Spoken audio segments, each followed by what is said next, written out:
Alay-lakad kami pababa. Tapos sila sa taas. Ay, sana all naka-golf cart. May pataas pa doon. Ha?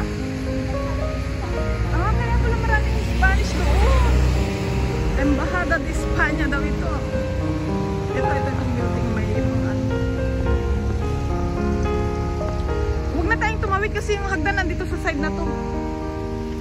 Kasi pag tatawid tayo, tatawid ulit tayo doon. Walang anong pedestrian.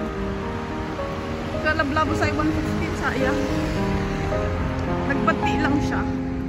Pati yung minibus. Yung isa doon guys, yung ano, parang simbahan ang tawag dito. Libingan ng mga sundalo. Kaya lang ginagawa din eh. May mga ano. Kaya dito tayo sa kabila. Baka guys, isipin nyo gabing-gabi na nasa galaan pa. Hindi po siya, alas 5 pa lang ng hapon. Alas 5 ng hapon. Kaya lang matinig na. Alay-lakad kami. Kaysa maghintay ng bus. Lahat na lang. Maaga pa naman. Ay, naku. Sabi ko, eskwelahan to kasi nakasulat Real Academia de España. Sabi naman nung assistant ko, simbahan kasi may krus daw. O, ayun o. May krus nga naman. Pati doon sa taas, may krus doon. Tingnan natin.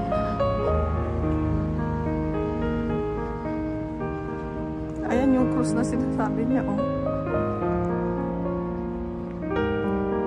Tapos, eto siya. Doon sa tuktok, hindi makita kasi madilim na nga. Pero may krus doon sa taas. Ayan. Pero ang nakasulat doon is Real Academia de España. Sipo sa loob, guys. Oh.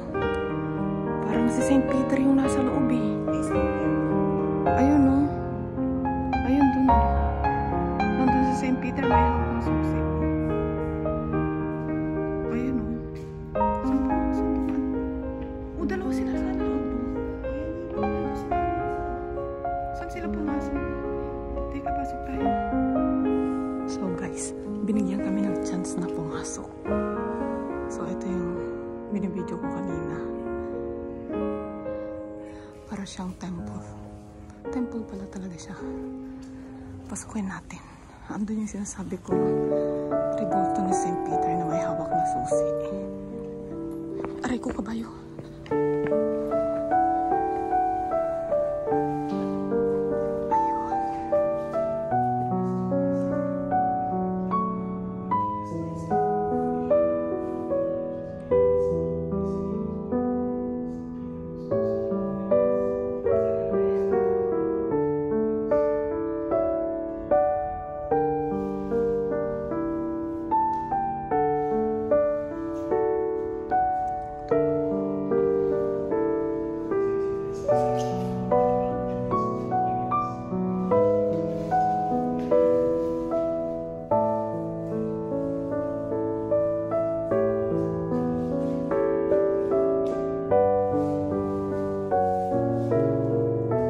Anong meron doon? Ay, history. Tingnan na natin. Ay, kabayo. Questa mattina, 16 ottobre 1832, mi trovavo a San Pietro in Montorio, sul monte Gianicolo a Roma. C'era un sole magnifico. Un leggero vento di scirocco, appena percepibile, faceva muovere alcune nuvolette bianche sopra il monte Albano. Un tepore delizioso regnava nell'aria. Ero felice di vivere. Questo luogo è unico al mondo, mi dicevo sognando, e la Roma antica, mio malgrado, superava quella moderna. Tutti i ricordi di Livio tornavano ad affollarmi la mente. Stendhal mi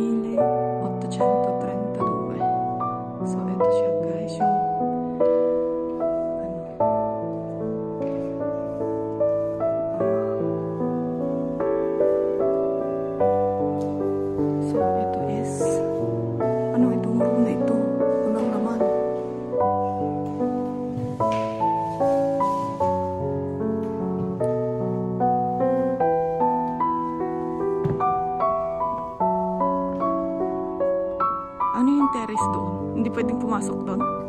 Yung terrace doon na may salamin. Nandun kami kanina sa labas guys. So, ayan, sa labas ng ano na yan, gate na yan. Pinapasok kami doon sa, dito sa side na to.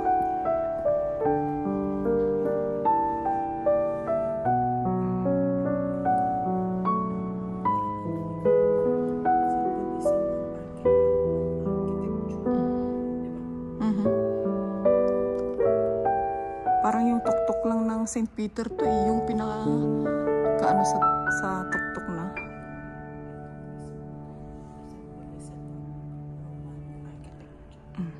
Symbolism daw ng Roman architecture itong dome na to.